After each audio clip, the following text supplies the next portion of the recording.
bangsa itu akan benar-benar merdeka andai mereka berbangga bertutur dalam bahasa mereka. Tahun ini Malaysia memang menggelar lagi lomba pidato antarbangsa bahasa Melayu. Kalau kita amati, sekarang Malaysia lebih berhati-hati dan tak melibatkan penutur asing bahasa Indonesia, apalagi yang pernah mendapat beasiswa dari pemerintah Indonesia. Mungkin saja Malaysia telah malu dengan perilaku mereka yang suka main klaim dan membajak penutur bahasa Indonesia. Kali ini, satu-satunya penutur bahasa Indonesia yang ikut barangkali hanya peserta dari Timor Leste. Kenapa Malaysia berubah sikap? Inilah jawabannya. Hal itu mungkin terjadi karena pemerintahan Malaysia juga telah berubah. Pemerintahan Anwar Ibrahim tidaklah didukung oleh mayoritas partai Melayu. Satu-satunya partai Melayu yang menyokong Anwar adalah UMNO yang pengaruhnya di kalangan Melayu semakin kecil.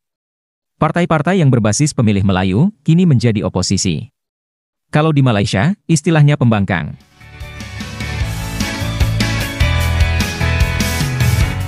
Ada perbedaan yang kentara antara era pemerintahan Anwar dengan pemerintahan sebelumnya, yakni era Ismail Sabri, Muhyiddin Yassin, dan Najib Razak. Ketiga Perdana Menteri sebelumnya itu tampak sekali mengandalkan ideologi kemelayuan. Adapun Anwar Ibrahim jauh lebih realistis, dan ia lebih mengandalkan dukungan dari kaum Cina, India, dan orang Sabah Sarawak.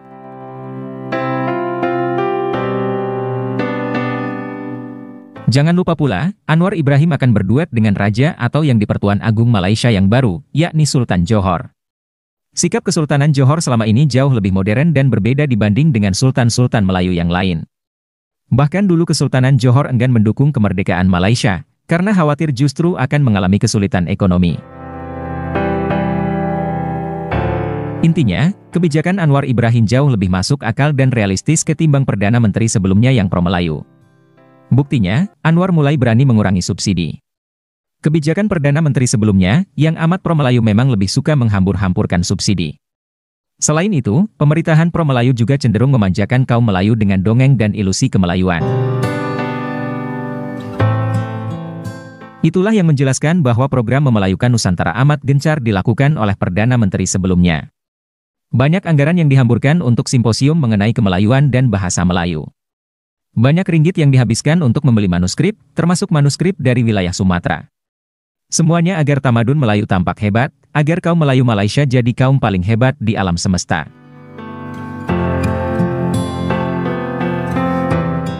Tentu ilusi kehebatan Melayu Malaysia itu hanya dongeng semata.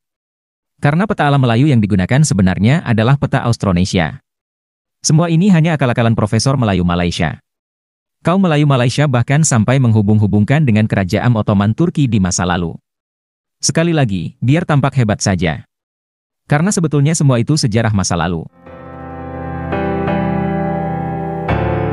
Lagi pula, Melayu Malaysia sebetulnya juga punya peta yang jauh lebih luas dan nyata, yakni alam persemakmuran Inggris. Inilah sebetulnya yang lebih real. Buktinya bahasa Inggris lebih bermartabat di Malaysia dibanding bahasa Melayu sendiri. Buktinya semua Kesultanan Malaysia adalah pemuja British.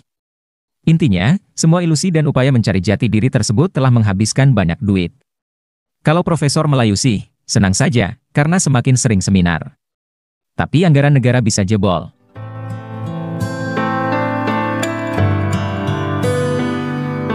Ditambah dengan adanya skandal korupsi, kebijakan pemerintahan pro-Melayu itu malah menyebabkan hutang Malaysia semakin menggunung. Rasio utang Malaysia terhadap produk domestik bruto kini mencapai sekitar 80%. Itu akibat kebijakan yang amburadul oleh pemerintahan sebelum Anwar. Kami mencermati hal ini karena sedikit banyak kebijakan Malaysia yang ngawur di masa lalu, terutama mengenai bahasa, telah membuat kesal rakyat Indonesia hingga sekarang. Saking sombongnya, Ismail Sabri bahkan ingin mengangkangi bahasa Indonesia dengan cara memberi label Melayu. Hal ini menjadi bahan tertawaan dunia. Ibaratnya, negara kerdil ingin menguasai raksasa. Itu karena kaum Melayu Malaysia telah terjebak pada ilusi yang mereka ciptakan sendiri, dan seolah-olah bahasa Melayu Malaysia itu hebat dan mendunia. Padahal, semua itu adalah kisah masa lalu, tinggal kenangan. Yang kini hebat dan mendunia adalah bahasa Indonesia. Bahasa Indonesia jadi hebat karena memang menjadi elemen dalam berbangsa dan bernegara, serta digunakan secara nyata. Adapun bahasa Melayu Malaysia tidaklah demikian. Bahasa Melayu dicantumkan sebagai bahasa kebangsaan dalam konstitusi, tapi tidak digunakan sepenuh hati, hanya basa-basi, hanya formalitas. Bahasa Inggris yang lebih digunakan dalam banyak bidang di Malaysia. Itu sebabnya, sebanyak apapun anggaran untuk memartabatkan bahasa Melayu, hal itu akan sia-sia saja. Semegah apapun gedung Dewan Bahasa Malaysia, hal itu kurang bermanfaat. Seberapa sering simposium dan lomba pidato bahasa Melayu, niscaya juga tak banyak membantu. Dan sebanyak apapun Malaysia bikin kamus bahasa Melayu, semua juga tak ada gunanya. Orang asing sebetulnya juga tidak perlu belajar bahasa Melayu, karena ketika berada di Malaysia, bahasa Inggris yang lebih berguna. Malaysia pun boleh saja membajak penutur dan profesor asing yang ahli bahasa Indonesia, tapi hal itu tidak akan membuat bahasa Melayu lebih hebat. Yang terjadi, bahasa Indonesia akan semakin meluas, dan menelan bahasa Melayu Malaysia. Semua cara itu tidak akan berhasil mengalahkan dominasi bahasa Indonesia, karena jumlah penuturnya memang jauh lebih banyak. Netizen dan YouTuber Malaysia boleh saja terus bermimpi bahwa tamadun Melayu Malaysia hebat, dan bahasa Melayu mendunia. Silakan saja terus berilusi, sambil mengais-ngais sejarah kemelayuan di zaman Sepur Lempung. Bahkan, belasan juta kaum Melayu Malaysia juga boleh meneriakkan bahwa bahasa Indonesia itu bahasa Melayu.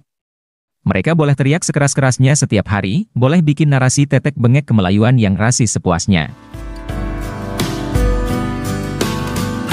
Tapi percayalah, semua klaim, dongeng dan ilusi, serta teriakan itu akan tetap kalah dengan realitas. Teriakan Melayu Malaysia akan kalah pula dengan teriakan hampir 300 juta penduduk Indonesia, yang menyatakan nama bahasa kami adalah bahasa Indonesia, dan amat bangga dengan bahasa Indonesia. Selanjutnya, marilah kita simak video reaksi berikut ini.